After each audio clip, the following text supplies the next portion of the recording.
Mika, the sobering message he got yesterday from congressional leaders and his biggest fundraiser was simple. We're losing, you're losing, and you're going to run out of money because the donors have left. So I don't know what those two or three in his inner circle are going to say to that. But the fact is they don't know more than Nancy Pelosi. Right. About polling. They don't know more about contributors than Jeffrey Katzenberg, who's dedicated a good chunk of, the last decade to helping elect Joe Biden. And when you hear from congressional losers, we're losing. Yeah. You're losing. Leaders. Yeah. And the donors have all abandoned you. Mm-hmm.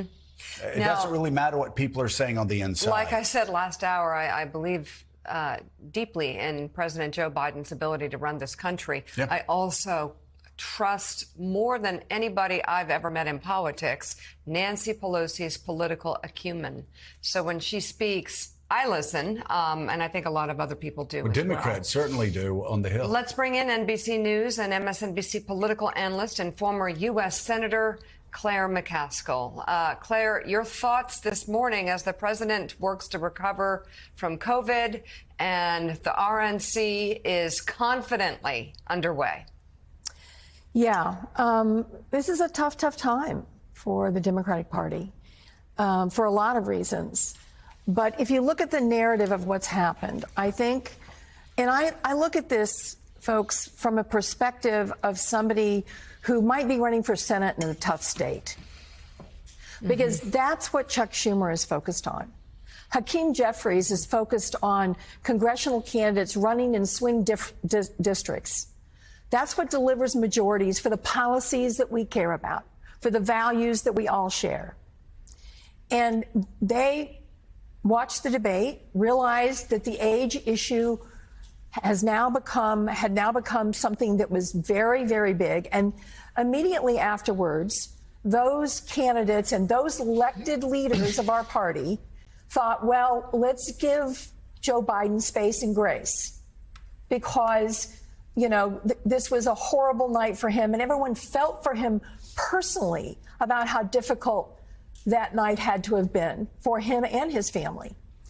And the other thing that happened is everyone waited a week to 10 days to poll.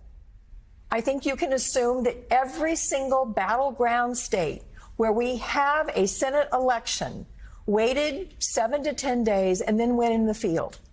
And they asked questions like, would it impact your vote if the U.S. Senate candidate refused to acknowledge that there might be difficulty with Joe Biden serving another 4 years? They ask questions like, do you believe Joe Biden is the strongest candidate for the Democrats to, in fact, field? Those polls all came back.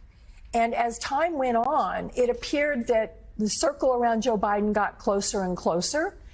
And then it came time for the leaders of those groups, Hakeem Jeffries and Chuck Schumer, to take data to the president and say, this is what we're facing. This is really a problem. Not that anyone, I think, took joy in that. Not that anyone is trying to push Joe Biden off a cliff. I think everyone is feeling a lot of mixed emotions about this. Everyone. Because there's this thing looming, and we watched it last night, that people who 10 minutes ago were calling Donald Trump Hitler and unhinged are now going, rah, rah, it'd be great. So it is something that I think when they tried to move up the roll call, I think that, frankly, turned a lot of people that were sympathetic to where Joe Biden was to being angry and mad. That not only were they not listening to the concerns of the other elected people in his party, but that they were hell-bent on going forward even more quickly than they needed to try to slam the door on honest concerns of a whole lot of, and these aren't elite voters out there, guys. I can just tell you from my time over the last week, most people who come up to me that are folks like, my plumber who called me. Yeah. These are people that are really worried about Donald Trump being president.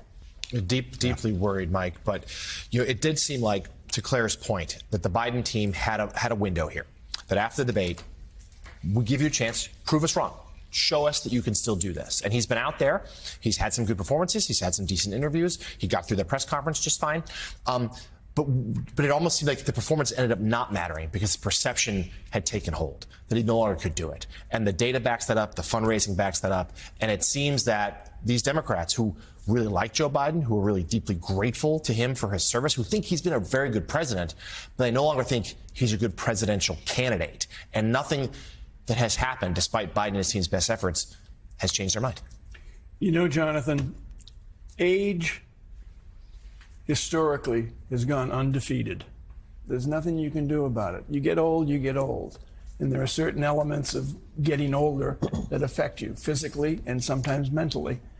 The problem here is the confusion about who Joe Biden is today. Joe Biden remains today the decent, generous, honorable human being that he has always been all of his life. And to read the reports, as Claire was just indicating, of unnamed members of Congress and unnamed members of the Senate who are thinking of their down ballot success this fall, they're thinking about their own jobs. Everybody understands that. But to be told that they're bitter about Joe Biden or disappointed in Joe Biden is really, really sad. Because the man has given his best to the country. Yes. He has had a wonderful 4-year administration with more success that I would argue than Barack Obama had in his administration. He has changed the country. And Joe and Mika, I don't know about you. I do know about you, actually. But the sadness of this is personal for me, and I think for people who know Joe Biden. You don't want to see him pushed out. You don't want to see him hurt or humiliated. You want to see him thrive, to be a success, whether he walks away from the nomination or sticks it out for the nomination. You want to see him succeed. Well, we do. We have known him for a long time. Mika and her family, extraordinarily close to the Bidens, have always felt a connection. The first Brzezinski Award named in your father's memory went to Joe Biden for good damn reason. And you are right.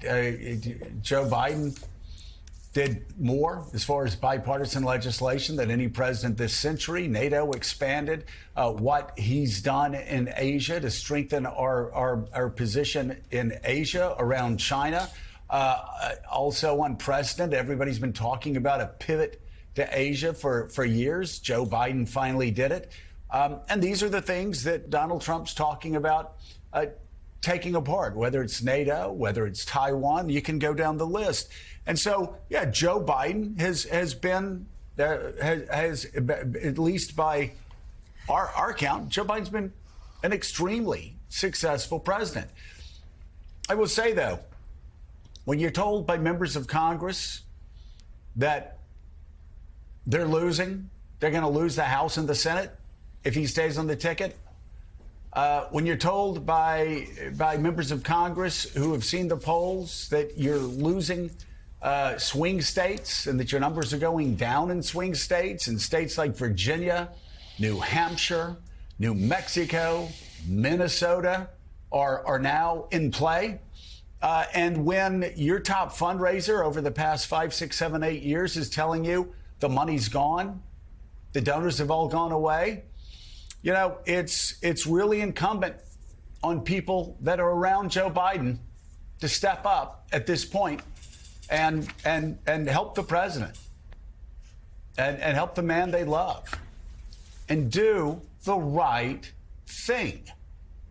This is not going to end well if it continues to drag out. Look at the events of yesterday, the events of the last 3 weeks, and at some point, you know, I can tell you, Mike, the anger that I hear is not at Joe Biden.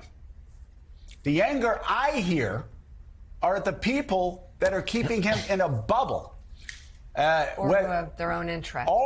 Or who may have their own interests, some financial, in keeping him in the race. That is the real anger. And let me tell you, that's not just the anger from inside Congress. That is anger from inside his own political camp. And it is widespread. It is widespread. Joe Biden deserves better. He deserves better than he is getting from those closest to him. Hey there, MSNBC fans. I'm Luke Russert, and be sure to join me, Rachel Maddow, Jen Psaki, Lawrence O'Donnell, Steve Kornacki, Joy Reid, and many more September 7th in Brooklyn, MSNBC Live Democracy 2024. Click on the link for ticket information. We will see you there.